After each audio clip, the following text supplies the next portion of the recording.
That's right. I'm going to talk about it. And I'm going to be extremely real with this. This here is the Sony FX30. And as you're watching, this is a Sony APS-C user channel. On this channel, I only shoot Super 35 millimeter APS-C Sony cameras, right? I fell in love with the Sony ecosystem a couple of years ago. I went from Konica Minolta, which was bought out by Sony. But before they bought out Sony, I went Nikon. And then Sony bought out Konica Minolta, all right? And I had people in my life like, yo, you need to go Sony. Sony's an amazing system. I'm like, yeah, I don't know too much about the Alpha. I got used to my Nikons. I'm going to stick with Nikon. And then I started to get more into video work. So I picked up the Lumix G85 and the G7. I liked it because it had continuous shooting. The Nikon did not. So it stopped after 24 seconds or 30 seconds and I had to restart it. Where the Lumix brand cameras, right, had continuous recording. And I was like, yeah, man, but the quality, the autofocus isn't that great. And I thought to myself, and all respect to Canon, because Canon makes great cameras. I thought to myself, everybody's using Canon. Canon has become like the content creator's standard, right? And I'm like, I don't want to do what everybody else is doing. That's why I don't have an iPhone. I have a Samsung Android phone because I'm tired of doing what everybody's doing. I'm not a fad type of guy. I want what works for me. And then Sony came out with the Sony 6400. I sold my G7, I sold my G85, and picked up the Sony A6400 that had immaculate autofocus. I'm like, I'm sold. I'm a Sony APS-C user. And here's the thing. I shoot video anyway. So I don't really need a full frame camera to shoot video. I just need a good camera that has the functions that I need to shoot video using APS-C lenses. And what I love about this ecosystem is that the lenses are cheaper. So even with this cinema camera here, this entry-level cinema camera, me using the Tamron 17 to 70 2.8, me using the Tamron 11 to 20 2.8, me using my Sigma 30mm 1.4, me using my 16 millimeter Sigma 1.4. Like I have options. I love the quality that comes out of these cameras. And I shoot amazing video, right?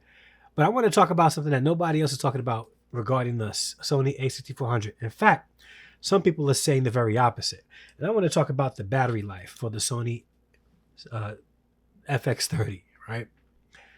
People say that the battery life is amazing. I heard one YouTuber say that they went the whole day shooting on just 2 batteries.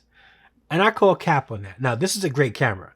And I recommend anybody that's using APS-C cameras or lenses that want to get serious about video to get this camera. However, don't just listen to YouTubers out there saying that you're going to have amazing battery life with this camera. If you're shooting on 4K at the highest bit rate, 10-bit, 422, all that, and you're using and you're shooting 4K, trust me, you're not going to get that much life and out of this battery at all.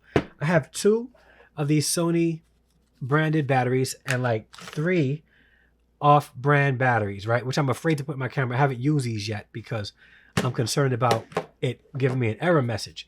But I will if I need to. But I have these 2 these 2 batteries, right? And today I went shooting.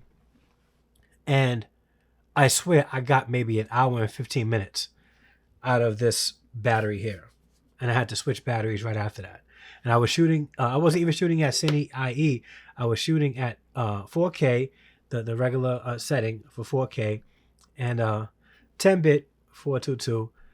And the battery wasn't that great. In fact, I found that the battery life was comparable to that of my ZVE10, which I also have, that uses the smaller batteries, not the Z battery, not the Z battery, but the smaller battery. I found that and I was shooting at 1080. I usually shoot at 1080p with that camera, the ZVE10. So I found that and I guess it would balance out that way, but I found that the battery life was pretty much the same. So I just want you guys to be prepared if you're going to buy this camera, okay?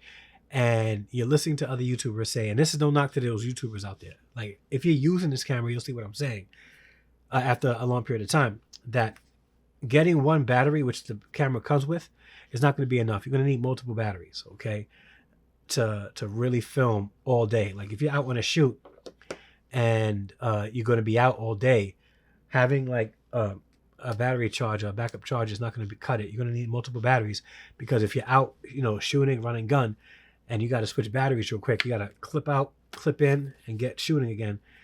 Having one battery won't allow for that, because you'll find that your battery is going to die very quickly, especially if you're shooting at the highest bit rate. So my recommendation is to get multiple batteries for your Sony FX30 so that you're not caught off guard. The last thing you want is to be on a shoot, whether you're shooting a wedding or doing your own documentary or shooting a film, and you see that tally light come on and it's blinking saying you got 5% left and you got no battery life yet left. Don't get caught out there. Make sure you have ample power by getting multiple batteries that you're going to need for your FX30. All right. So thank you guys so much for watching this video. Do me a favor, like, subscribe, because I'm going to be doing more content out there for you guys about the Sony APS-C ecosystem, which I'm probably going to start calling it Sony Super 35, because it sounds better, right? When you think of APS-C, people don't really want to take you seriously, even though you do great work.